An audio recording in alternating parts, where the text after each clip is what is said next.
Welcome everyone to Train Tuesday. I am your host, Jim Wiggin, and so glad to have you on board. If you're watching us on the live, thank you for joining us. If you're watching us on YouTube, thank you for catching up with us. And if you like content that Athearn delivers on a weekly basis, please do us a favor and like, subscribe, comment, and hit that notification bell. That way you're notified every time a new video like this drops into our channel. We're going to be talking about some Athearn HO scale steam locomotives, some smaller steam locomotives than what we've offered recently. And also, we're going to kind of do a little bit of a backup. We're going to talk a little bit more in detail about the new Athearn Genesis GP7Ls. Got some more important information on what we're doing with those, and I'd like to share that with you.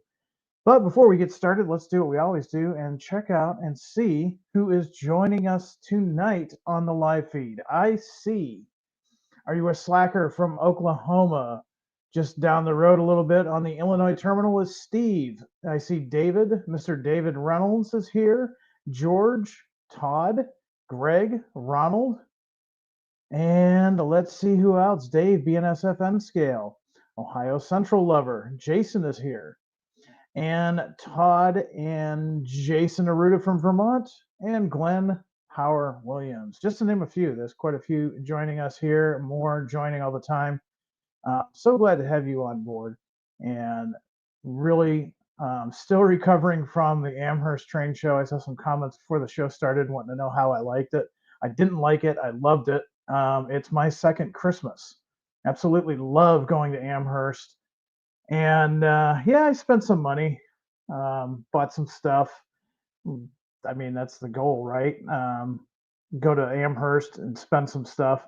More importantly, though, for me, anyways, I got to go there and spend time with some of you, and it was great to see some of you there. Got to talk to not only myself, but some of my coworkers like Mark and John and Robert, and we had a good time. It was a lot of fun. I'm already getting ready for next year. Can't wait for it. So a couple of more have joined us. I see Harold, John, DG Model Works is in the house. Ronald, Chucky, Harold, Kyle Stevens is here, and Mr. Michael Fedora is also here. So with that, let's get started. We're going to start talking about the Athearn HO scale 440 steam locomotives. Now, I know a lot of you guys are probably going to have some questions, maybe directly on the subject material that we're going to discuss tonight, or maybe you've got some other questions. Do us both a favor. I can't always see your comments there on the right-hand side, your left. So do me a favor, wait till the end of the presentation, and I'm going to try to answer as many questions as possible. And that way we get to both enjoy Train Tuesday. So let's go ahead and get started. And like I said, we're going to talk about some smaller steam. Now, last few months we've done some big boys. Of course, we've done some uh, other large locomotives. Well, we wanted to do some small stuff too. There was a lot of folks asking for smaller steam, and the 440 steam locomotive is no exception. Now, the 440, 440, more correctly pronounced, is the white notation of a steam locomotive, which has four-wheel lead trucks, four driving wheels, and no trailing wheels. Now, such a wheel arrangement was popular worldwide, but perhaps more famously in the United States between the years of 1860 and 1890, where it was extremely popular. And you can see that in some of our pictures and even some of our movies and shows that depict the Old West. You'll always see a 440. Now, such engines were well suited to mixed service over relatively rough or new track, and by 1890 they had largely fallen out of favor, having been superseded by the more modern 442s, 260s, and 262 types to varying degrees. Now, what you see on your screen is an older model and is not a good representation of what we're going to be delivering in this round. This is a roundhouse model. Now, these are now Athearn. We've done some upgrades to them. We've refined the molds a little bit, and we'll be hearing more about some of those refinements in the coming months. But this is just here for reference, just so you know what we're looking at. Now, this part number is RND 84505. It's been many years since we've offered this locomotive, so you may be hard pressed to find it, but you are welcome to look. You might be able to find them on one of those online auction sites. But let's talk about what we're going to be offering for the month of February. And remember, you have until Friday the 28th to place your pre orders on any of these models. Now, one thing I do want to stress to everyone is these are Athearn. These are not Genesis. These are Athearn models, so liberties have been taken. Now, if you're somebody that's more into wanting to come up with a tourist railroad or something more on the whimsical side, these are perfect for that. These are not Genesis models, so these are not 100% accurate to the prototype. However, we have given you a starting base. We're going to start at the top of our screen here. We have Santa Fe as it would have appeared in the late 1800s. This particular model, 0126, is also going to have a stablemate. We're offering 2 road numbers for the Santa Fe. And then next, a rather famous locomotive from 1869, UP 119. Now, again, this isn't a perfect reproduction of the actual locomotive. However, it is a great stand in model. And let's admit it, a lot of us do some modular shows, and the public, they just want to see cool stuff run. They don't always necessarily know the ins and outs of the prototype. This is a great stand-in model, and it's going to look absolutely beautiful no matter where it's run or displayed. Now, we didn't forget the East Coast. We've got some East Coast models for you as well. The mighty Pennsylvania Railroad there at your top. We're going to offer this as a 1920s era model, and we've got 2 road numbers for it as well. Next, for the early 1900s, we've got Grand Trunk Railway. We're also going to offer 2 road numbers for this. If you want to see the complete road numbers for each road, you can look in the item description in this video. That link will take you right to our website. You can also just go to athearn.com and select the new announcements tab, find the 440, and select the PDF for download or just for further inspection. Now we've got some for you folks that are in kind of the Midwest and the southern portions of the country. Starting out at the top, we've got the Frisco. This is going to be a 1920s era paint scheme. We're going to offer 2 road numbers for this model. And then last, we've got the Chicago Northwestern, not too far from where I'm currently at in central Illinois. Now, this one's a little bit broader range. This is 1910 to 1940. Again, we're going to do 2 different road numbers on this as well. But these small HO scale locomotives are great for those that either want a smaller steam locomotive, or if there's something specific that you're modeling, and we do know that there are lots of detail parts out there, you can use one of these as a starting point and further detail it to the locomotive road and road number of your desire. Speaking of personalizing and detailing these locomotives, that's not all we're going to offer in this run. We are going to offer a painted but unlettered version. Now, there's been Train Tuesdays just recently where folks have been asking for models like this. They've wanted painted but unlettered or unnumbered, and we heard you. So we're going to offer this model here as painted yet unlettered, which is great because maybe you model modern day, but you need something for your tourist railroad on your layout. Well, now you can have this added to your railroad of lies if you like. Now let's talk a little bit about the features of these models. I'm going to go back to our previous model, which is the roundhouse. And again, keep in mind, this is just a representation. There's going to be some changes to this model as it gets progressed into the Athearn brand. So of course, you're going to have the see-through cab windows like you see here. You're also going to have separately applied wire form details. This is now going to have bi-directional LED constant lighting. The motor is going to be a 5-pole with precision machined flywheels. This also has a multi-link drivetrain. So this will just slide through. Maybe your frogs aren't powered on your layout. Those flywheels will just help it move right on through. There are traction tires on 2 drivers for more pulling power. And the electrical pickup is from all drive wheels except the traction tire wheels, of course. But also that includes the tender wheels. Now this does have a heavy die-cast frame for greater traction and more pulling power. And there's 2 varieties that you can get. You can purchase the DCC Ready, which is a 21-pin plug, or you can go ahead and get the Soundtrack's Economy sound decoder already installed from the factory. So there you have it. If you like the Economy, you can go ahead and buy it as is. If there's a decoder of your choice that you'd rather install it, as long as it has a 21 pin, you can go ahead and get the DCC ready version. These will have nickel-plated blackened machine metal wheels. Metal wheel sets will have the RP25 contour, which means it will work on all HO scale manufactured track. Fully assembled and ready to run out of the box with the exclusion of the unlettered one. You're going to have to figure out what you're going to want to do with that. And then, of course, highly detailed injection molded body. This has been refined again. Now, the minimum radius on these little steam locomotives is 18 inches. However, the product developers at Athearn do recommend a radius of 22 inches. If you have to use 18, you can.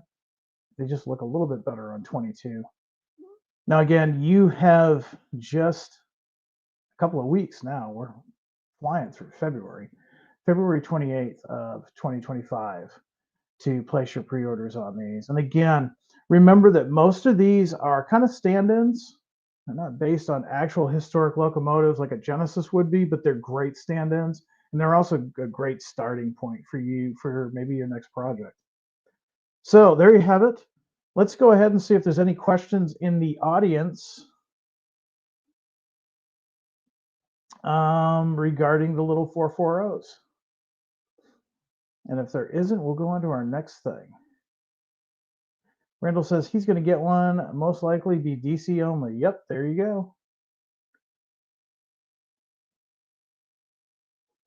Glenn with a semi-product suggestion. He said these are very nice locomotives. Thank you. Would Athearn consider doing a URSA light Mikado one day?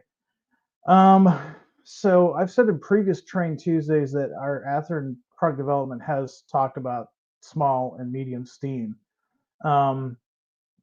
We've done some research, and we don't really have anything concrete right now, but do know that our product developers are working on things, and you're just going to have to wait and see. I don't have any other more news for you than that, but it has been talked around the water cooler. Trackside Mike says, hello, Jim Wiggins. Remember, no S. I can't afford the S because if I did have an S, they would tax me for it. It's just Wiggin, but thank you. Hello. Welcome aboard. Bruce says he wants the Union Pacific 119 as I sit on the Golden Spike board. Oh, that's very cool, Bruce. And as far as running, if you've seen the latest 280s that we delivered back in December, I was really impressed with those little steam locomotives. We ran them at Train Fest. Speed Step 1 with the Economy. It was just amazing. It was when I was a kid, I had a 040 switcher in HO scale, and it didn't run anywhere near as smooth as that one. So if you're a fan of small steam, the Athearn drivetrain is an absolute gem for small steam. So definitely might want to think about picking one of those up. Let's see what else we've got. Kyle says, bummer, I was hoping for CB&Q. Well, you do have CB&Q, kind of. Go ahead and get that painted and unlettered one. And there are decal manufacturers out there that make decals for these models. And sure, you know what I would recommend? I would recommend joining the CB&Q Historical Society. And they do some great monthly publications as well as some books throughout the year. And they will sometimes have a more in-depth series on certain locomotives and such, but you can dig into those. Of course, Michael Spohr wrote a bunch of books on the CB&Q. There's some great pictures in there, specifically some steam locomotive books that you can get some inspiration. And don't forget, there's plenty of detail companies still available out there that make detail parts for HO scale steam locomotives. So you could definitely use this as a starting point for your CB&Q locomotive. Good choice on the road, by the way. Let's see. Any other questions? St. Croix with a good question. St. Croix, I should say, 3929. Maybe some updated releases of the old NBC Roundhouse old timer rolling stock in the future. We'll have to wait and see. Definitely have to wait and see. Let's see what else we've got. Mm, that is right. We did do a Mikado a long time ago, and it was, a product of its era. It would need some serious work to bring it up to modern standards. In fact, I'm not sure. We'd probably start over. Trackside Mike says, Jim, I never got to take you to dinner at Amherst. Don't worry about it. Hopefully, you stop by the booth and you get to see all the new stuff that we were working on.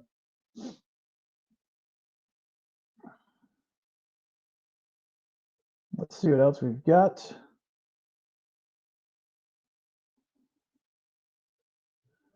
Train Jack says, I think the Santa Fe would go great with the small old time passenger cars. Agreed.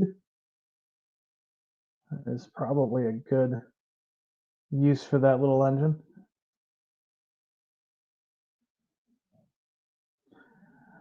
No B&M in this run, Jason, but come this winter, remember those 260s that the moguls?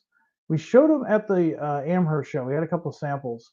Boston and Maine will be coming in later this winter.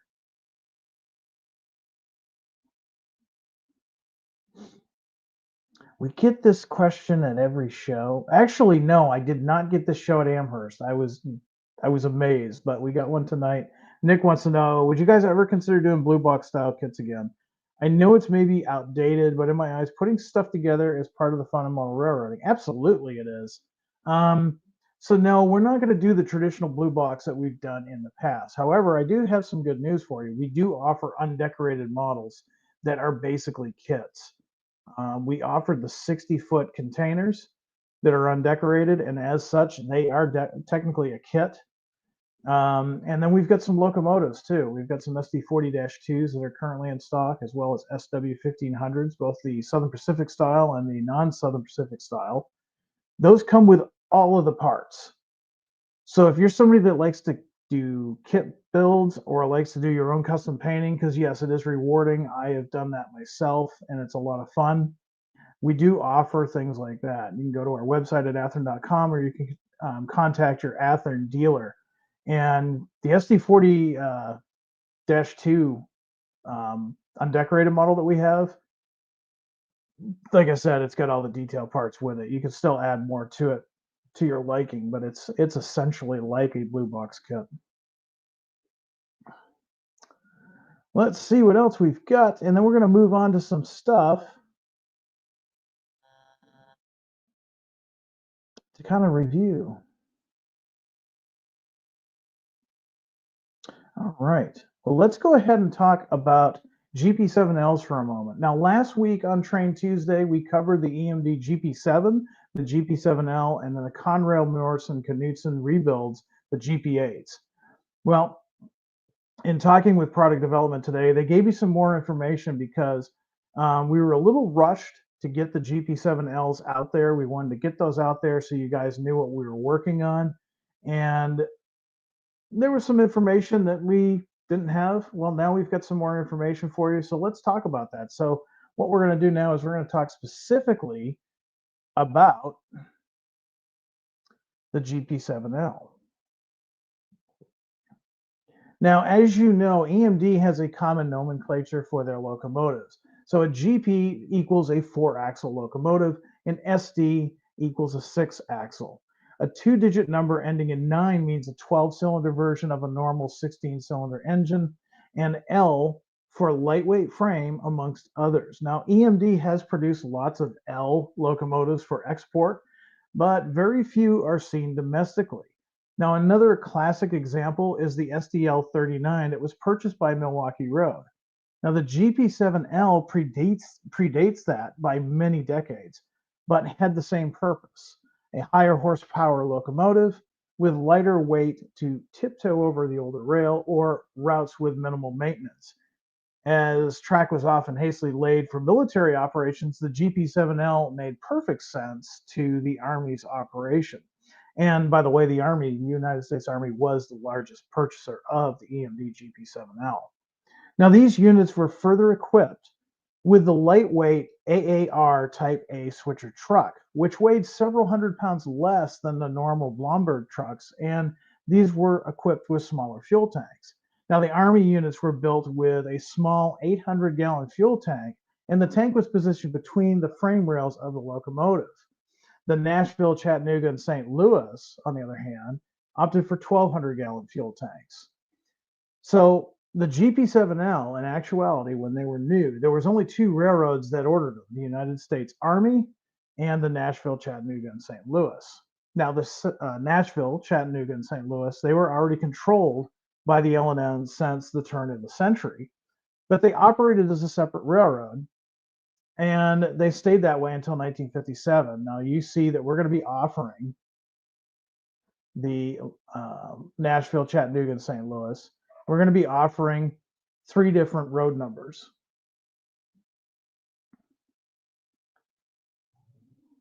Now, later on, they finally merged with the L&N in 1957. Now, these units were patched with L&N reporting marks, but continued to wear their Nashville, Chattanooga, and St. Louis paint for a very long time. Now, an interesting note about these models, they were originally delivered without MU capability. So if you get the original ones that I showed you in the past slide, they're not going to have the MU capability. However, this was added shortly after they arrived on site of the L&N. Another thing, a unique exhaust pipe was added near the rear radiators. That model detail will be included with this batch right here. Now later, they wore both the black L&N paint scheme and several variations of the yellow-gray paint scheme, as you see here. During their later L&N years, a custom L&N shop-built spark arrestor was added. These are occasionally called by rail fans Twinkie arrestors because, well, they look like a Twinkie. They look like the old Hostess treat. Now, in 1982, the L&N joined the family lines, and at least one of these GP7Ls was repainted into the family lines paint. So you probably bet we're going to see that one in the future. So there you have it. You've kind of got a small evolution of these locomotives starting in 1957 as they were delivered for the Nashville, Chattanooga, and St. Louis without MUs. Then we kind of go forward to the late 1960s with the patched L&N, still wearing the same paint scheme. And then later we have these versions, later 1960s into the 1970s. Now let's talk about the other customer, and that's the United States Army. Now, the United States Army, they ordered theirs in 1951, and in total they ordered 19 units. Now remember, these had the 800-gallon fuel tank, and these were so small they were positioned between the frame rails of the locomotive. Now, obviously, that's going to be all new tooling because we've never offered this tank before. Again, the reason being is because the Army would use these units on not the best maintained track, and in some cases, stick rail. So these guys had to be a lot lighter. That 800-gallon fuel tank positioned between the frame rails, a lot smaller, a lot less weight than your standard fuel tank. Now, later on, 12 of these would end up getting sold, and they would be purchased by the Alaska Railroad. So 12 of these in 1960s went north to Alaska, and the units were modified for cold weather operation. The first radiator fan was removed, and the side grills were plated over. An extra large winterization hatch was added to the fourth radiator fan. That's all new tooling. That's specifically for these models, and that's all going to get done on these Alaska Railroad locomotives. Now, those 800-gallon fuel tanks that the Army ordered, those were replaced with larger fuel tanks. They were retrucked eventually with AAR Type B trucks, and these came from retired Alco RS-1 locomotives. Now, these were referred to as the Army units by Alaska Rail until they were rebuilt by Paducah, at which time they were known as GP7Ls. However, they were always GP7Ls. Kind of a neat thing. So they got some rebuild later in their lives. They were sent down to Paducah, not too far from me, and rebuilt, but they kept the name GP7Ls. Now, starting in 1965, 11 of those units out of the 12 were shipped to Paducah. They were rebuilt, at which time the noses were lowered. So some of you may have been hitting the interweb saying, "Oh, wow, these Alaska Railroad locomotives are cool," but you probably saw in a lot of your searches these having a low hood. Well, the ones that we're doing as they appeared in 1960, these eventually would get chopped noses, at least 11 of them would, but that would come later in 1965. Interesting tidbit of information, one GP7L was destroyed in the earthquake that caused a tsunami back in 1964. So that may be where the other unit went. Instead of going to Paducah, it got destroyed. Now, another railroad that we're offering for this run is one that you can see today. In fact, you can actually go to this museum and ride the rails behind one of these locomotives. Now, a lot of the information I got here, I got directly from the uh, website. But here we've got road numbers 1824 and 1829. These were built by EMD in 1951, originally for the U.S. Army. And these two locomotives were to switch freight cars at the Holston Army Ammunition Plant in Kingsport, Tennessee. Now, they are GP7L type locomotives. They develop 1,500 horsepower, but of course, they've got the AAR type trucks and the smaller fuel tank. Now, the Tennessee Valley Railroad acquired these locomotives from the United States Army for only $250 each. You're thinking, wow, that's a bargain. I mean, let's think about it. That's less than retail for a Genesis locomotive, right? Well, I guarantee you that this railroad had to put a lot of work into these, but still pretty cool story that they got these for $250 each. Now, currently, 1824 is currently stored. It is out of service. I can only surmise they probably use it as a part source. But 1829 can be found in operating condition, and it's pulling many of the museum's trains. 1824 and 1829 are great examples of the GP7 series that proved to be one of the more versatile designs of the mid 20th century, hauling both freight and passenger in various settings. Truly, the GP7 really was the locomotive, the powerhouse, if you will, that really sidelined mainline steam and brought about the first generation of diesel. The GP7 is one of those locomotives that originally it was designed to be so ugly that nobody would want it behind a passenger train, but it actually ended up being just that in many applications. And you can still see many of these GP7s like the Tennessee Valley today. Now let's talk more about the model. I'm going to leave that slide up so you can see what we're talking about, but we're doing a lot of work on these models. Again, the GP7L, this hasn't been offered before, and this is going to have a lot of new tooling. So here's one of the first things. The frame has been modified to allow Athearn to produce more prototypes. Now, the GP7, the GP9, the GP18, all of those Athearn Genesis models, they've been in the lineup for a couple of years. They've been in the catalog for a while.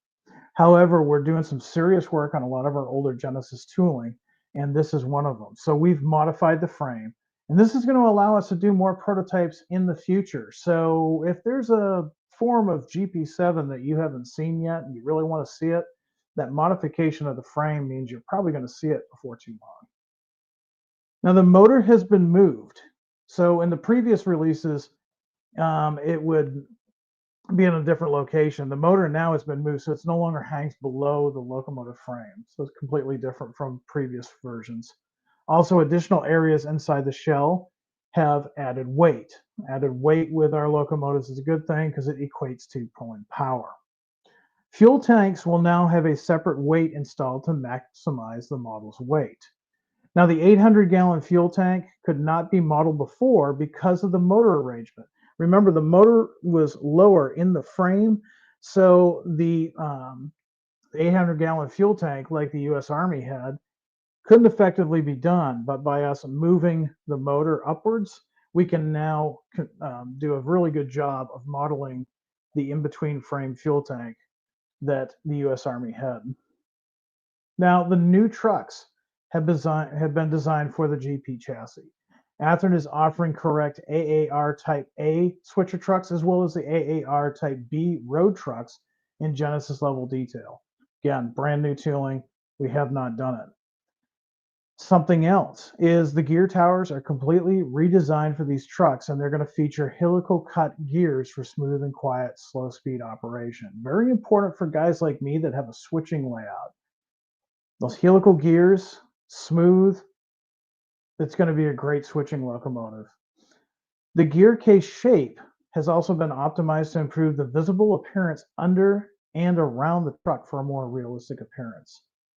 And then finally, part of the new design are full-size traction motor cases and full truck frame details. We've never done that before. This is all new tooling. I'm really excited to see this. And you can be sure that in the coming months, we're probably going to get some snippets. We're going to get some feeds from the product development team to tease us even more. So if you've been on the fence about pre-ordering one of these locomotives, the GP7L is going to be one of those locomotives you're going to want to add to your collection just because of all of the advancements we've done to this particular model. So like I said, the GP7L, on the outside, it may look like just a regular GP7, but there's a lot more to it than that. And you can see by what we've talked about here this evening that there's a lot of work that's gone into just the chassis to make these Genesis mods. So there you have it. Pretty exciting news, and this is all developing. We're hoping to have some more news and pictures for you in the coming months, but I'm pretty excited about all the work that's going into these models. So with that, we've got time for a few questions. Let's see what kind of questions we've got out there, and we can go from there. Let's see what else we've got.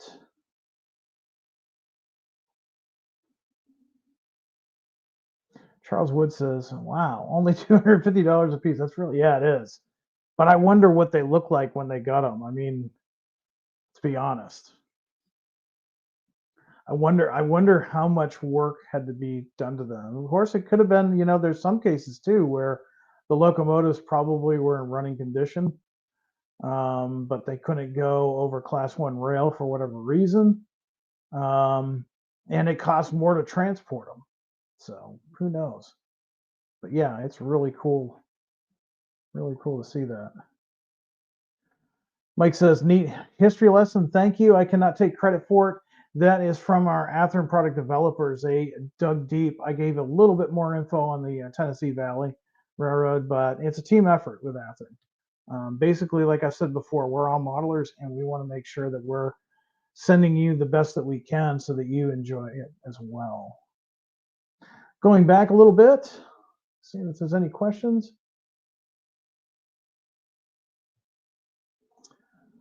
I'm hoping to grab a couple of the Reading and Conrail GP8s.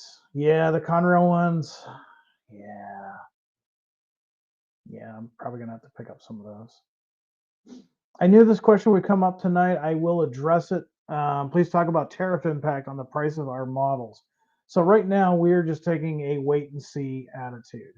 Right now, it's too early for us to make anything, any announcement. We're going to wait and see. Now, there's a lot of speculation on what's going to be happening with tariffs with overseas shipping and manufacturing. And right now, it's just too early to tell. We will release a statement depending on how this goes, and we'll take it from there.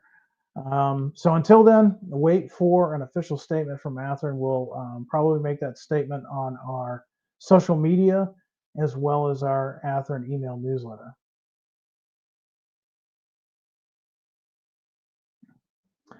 Canadian Logistics, thank you for writing in. We need to see more lower cost locomotives and less of the premium costing, but yes, better looking. People are struggling and the cost is going through the roof. Well, if you're in Canada, yes, I'm sure a lot of our friends up north are already experiencing a squeeze in model railroad stuff just because of the fact that they're up north and they have to deal with all of that exchange rate. We are focusing on some lower cost models. The Athearn brand, which is our mid-level or mid-tier, is definitely a little bit more cost effective than Genesis. And then, of course, we've got Roundhouse as well. And for those guys that like to do the blue box type kits, don't forget the F units that we recently redid. We're going to be offering those in undecorated, both single and dual headlight. They're all ready to go. If you've got a number 80 drill bit, you'll notice that the divots for all the grab irons are already molded on the body. You can just simply drill those holes in and add the details to your choosing. There are detail kits for those old locomotives. They will work with the newer ones. You don't have to worry about the windows anymore because the Athearn Roundhouse F7s now include windows where they did not in the past. But we will be working on more things throughout the year and will be cost effective.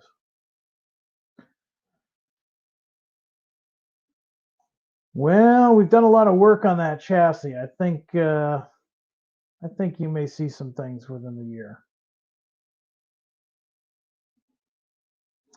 Let's see. Any update on the GP15-1? I thought we'd have them last month. Well, let's see, John. If you are signed up for the Athearn newsletter, you would have seen that I dropped in that email first production pictures of the model, and they're going to be here soon. If you go to our website, you can actually see the models. The production samples have had their pictures taken. They're on the website now, and we're hoping we should be seeing those in probably the end of February, early March. I know I've got a couple of those pre-ordered, and I'm anxiously awaiting my Rock Island rail as well as my Conrails. So pretty soon, the wait is almost over.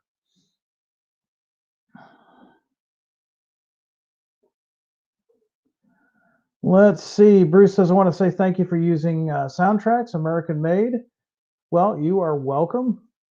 One of the reasons why we chose Soundtracks, we had that question last week. Why did we use Soundtracks versus other decoder brands? There's a lot that goes into it. It's real hard for me to summarize in just a few sentences why we use Soundtracks. But one of the biggest reasons why we do use Soundtracks is, yes, they are made in Colorado. They are made here locally. They're made to Athearn specs. In fact, every product developer that works on a project, they work with Soundtracks directly, and Soundtracks custom builds that decoder for us. And the other thing is quality control is right there. And then the other thing is if you go beyond the Athearn warranty and maybe you've got questions on the Soundtracks decoder itself, they're always available for customer service calls, tech questions, things like that. Their tech service is amazing. So that's those are just some of the reasons why we chose Soundtracks.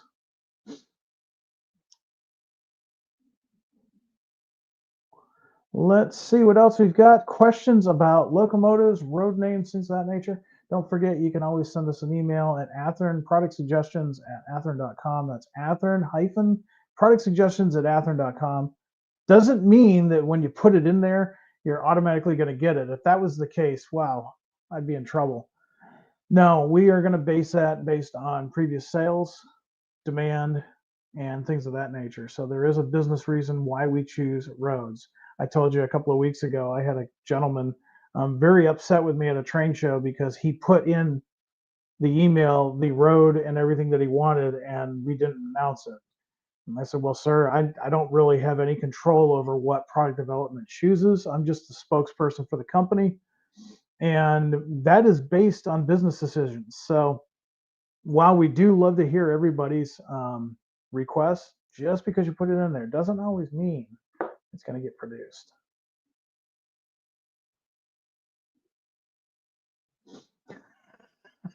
JD, that's a great question. Does Athearn team have time to develop any products after reading so many emails? I will be honest with you.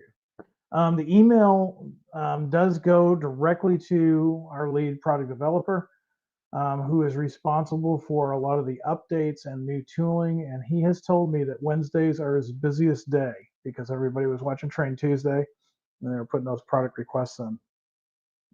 However, please keep sending them in. We get a lot of great information in there, and that information leads to better models for you.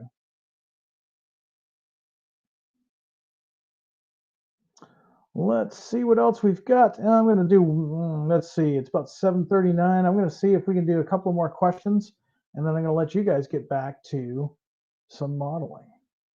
Hopefully this While I'm looking for another question, the good news for us guys that like the indoors, um, the groundhog said 6 more weeks of winter if you're into that type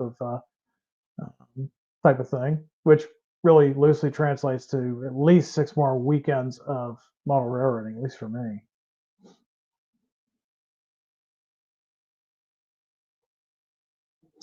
Good question, BN Green 1970. Jim, I have two BN GP7s on order from last year's announcement. I assume they will not have the new motor weight, etc., that was just explained in this broadcast. By the way, any idea when those are expected? Yes. So you are correct. Those were announced before all the work has been put into these. This is technically a new model. So the ones that you pre-ordered, and I think we did talk about them last year, we're probably going to see those mid to late fall, maybe into the winter, but shouldn't be too much longer. We're slowly getting ahead of that backlog.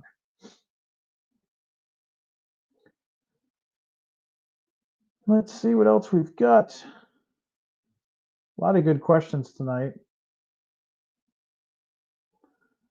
Would you consider the as-delivered Conrail locomotives in the future? Possibly. Conrail seems to be doing really well for us.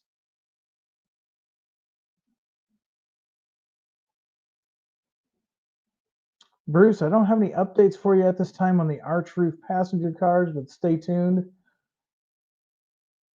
We did have Robert, who was responsible for those cars at the show, and he had a lot of fun interacting with folks about those cars.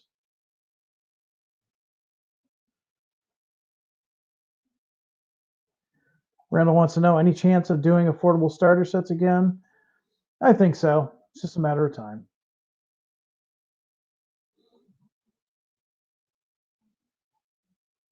Jason, you are correct. Those are GP7s, though. Technically, GP7Ls, again, it's different. It's the same but different. Remember, we talked about some of the differences. So we're talking about just GP7Ls, which are the lightweight locomotives. They just have the two. But you are correct. If you go to their website, they've got quite, in fact, I encourage you to go to their website. They've got quite the locomotive roster, both steam and diesel. So it's, I got to get down there at some point and check that museum out.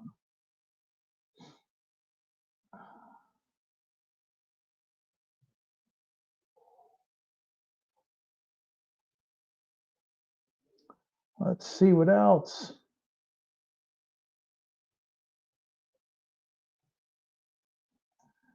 Would the unleaded 440 have fuel choices? Meaning, would it be oil or coal? This one's going to be a coal burner, if I remember correctly. I don't think we're going to have fuel choices. That may change in the future, because keep in mind, anytime I show you artwork, there could be changes before they get delivered. But as it stands right now, it's just going to be a coal burner.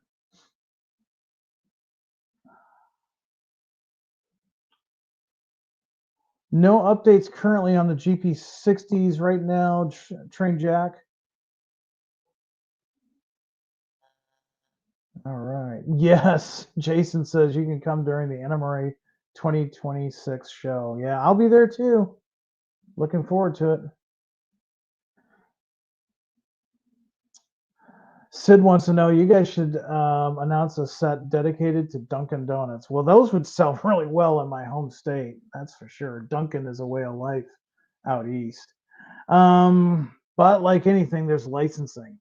Years ago, Athearn did Coca-Cola stuff, and you notice we haven't done that in quite a while. That's because the licensing got so expensive that we just couldn't afford it anymore. The only way we could afford it is we would have to pass that price on to you, and nobody's going to probably spend the money for that, which is kind of a shame, because that really limits us for some of our trucks. Some of the trucks that we do, they could have been Coca-Cola trucks, beverage trucks. We had the beverage truck at one time. Licensing is a thing, and it doesn't always go the model railroader manufacturer's way, unfortunately. Let's see. Truman says, perfect. I'm pre-ordering the 440 next week to make it Boston and Maine 494. Just because of that, now I'm going to have to look at my my book, Minuteman Steam. And if you know, you know. I'm going to have to look that up. He may have given me a new project there. All right.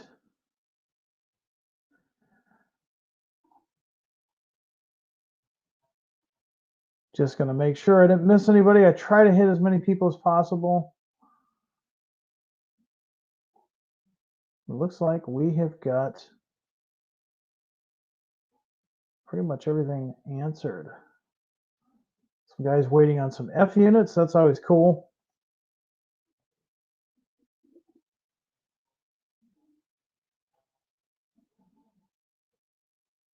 Absolutely correct, Greg. Those Nashville, Chattanooga, and St. Louis GP7Ls. That's right. EMD called the L lightweight. You might have missed that at the beginning of the program. These units were used for branch line that had lighter rail and bridge tonnage ratings, and that's absolutely correct. That's why the Army bought those as well, because quite often the Army would have um, temporary trackage that was just stick track. Um, it's a little bit earlier than what we're talking about here, but if sometime you really want to see how the United States military, at the time, the United States Army Air Corps, before the Air Force, really changed the landscape of the United States. I encourage you to look at a book series called Lost Airfields of America. It's a three-part book series, and it's amazing to see what happened in World War II, where farmland was almost transformed overnight to military bases. And that was all done mainly by railroads. Railroads would come in, they'd lay their track, and they'd bring in all that equipment. Because remember, at that point, we didn't have the interstate highways that we do nowadays. The trains did all the heavy lifting. All right. Well, with that, I want to thank you all for joining us. This has been a great time. It's so good to get together with you guys. Hopefully, you found this information useful, and hopefully, you're looking forward to those GP7Ls with all those modifications. I can tell you there's a lot of work going into this. John talked to me at Amherst and told me just some of the things he's working on. So I'm going to be pretty excited. I'm going to have to decide which ones to buy now. Probably those, I don't know, probably those Tennessee Valley Railway. That looks pretty cool. But you've got until Friday, February 28th to place your pre-orders. Go to Athearn.com and check out the new announcements tab. If you haven't done so already, sign up for the Athearn newsletter. It goes out weekly and it lets you know what's going on as far as pre-orders, what's shipping soon, and what's in stock, as well as other things that the Athearn crew is working on. And if you like this video, please do us a favor, like and subscribe. We just hit 10,000 subscribers, so that's a big milestone. And I want to thank you, our viewers, for that. Until next time, everyone out there, be happy, be healthy, be safe. Do some good modeling, and above all, high greens. Be kind to everyone.